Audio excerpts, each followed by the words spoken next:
So when I think of the comfort zone, there's really 4 types of people who I've run into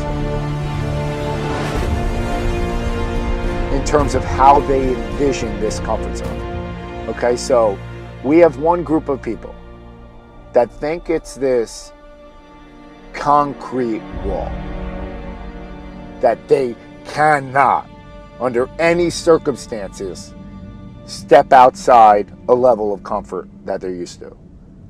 That there's just no way, like it's not happening. There's another set of people who envision it as this barbed wire fence surrounding their comfort zone. And they're like, I could climb it, I could step outside, but I'm gonna get hurt bad. Right? And then there's a third set of people who view it as like a mesh fence. That with some effort, they could rip this thing open. And then there's another group of people. And these are the people who you look up to. And I can guarantee you they didn't start here, but they view the comfort zone as this expanding air. That if they step outside, they will get more air. These people thrive on fear.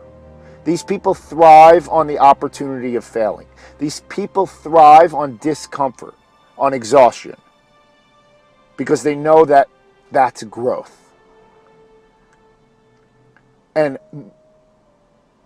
these people started out in the first level or the second level. I can guarantee it. That they thought it was impossible. And then they made the shift maybe to thinking that this is this barbed wire fence, that stepping outside I'm going to get hurt. But then they go over and then they realize, wow, it wasn't that bad. I healed rather quickly. And actually now I'm really strong. Now I have like these iron gloves that I can climb over the barbed wire fence. And then it turns into a mesh fence. And they're like, oh, it's hard at first because I have to use my hands to rip it open. But now I have these scissors. And now I can cut it open.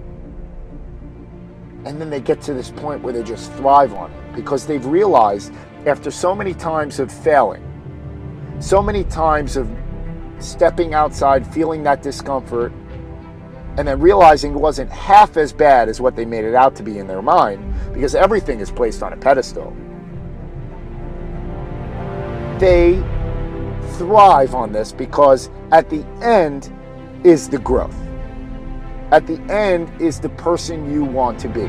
And that's why these fears speak so loudly inside you. That's why they resonate inside you, is because they're pointing out to your weaknesses that you need to work on. And if you neglect to work on them, they will eat at you for the rest of your life. They will knock and scratch on your head every single day.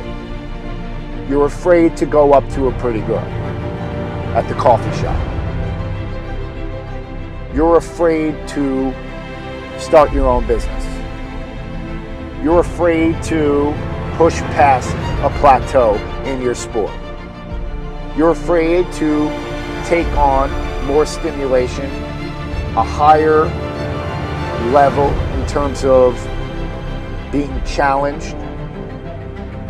You're afraid of things. You need to chase those fears, because at the end of that fear, outside of that comfort zone is who you could be and who you really want to be. That's why the fears resonate so deep inside you, because they're creating such a strong polarizing reaction with you, because that's who you really want to be, and you're placing it on this pedestal because you think it's so far-reaching. It's not. You just need to go out there and extend.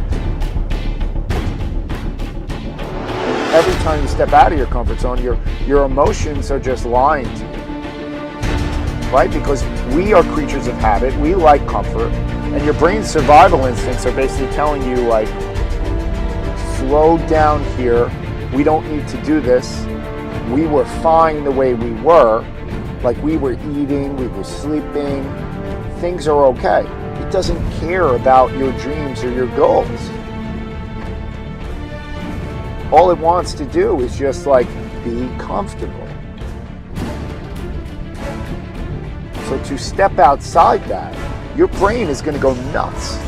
It's going to insert fears. It's going to insert anxiety. Because success is stress. And your brain doesn't want stress. That's more for it to handle. That requires more energy. But it's a lie because you can handle it. Your body and brain is all too good at adapting. Think about where we are in society compared to where we were. Adaptation at its finest. It's like going from a small city in Kansas, and this is all you're used to, and then you go to New York City. It's chaotic at first. It's this uneasy feeling like, oh my God, it's moving at 1,000,000 miles a minute. I don't know if I can handle it. And then if you stay there for a week or 2 weeks and you go, whew, I'm a New Yorker after all. You can handle it. And then you go to Miami, and then you go to Rome. So what I want you to do is thrive on traveling the world in this figurative sense.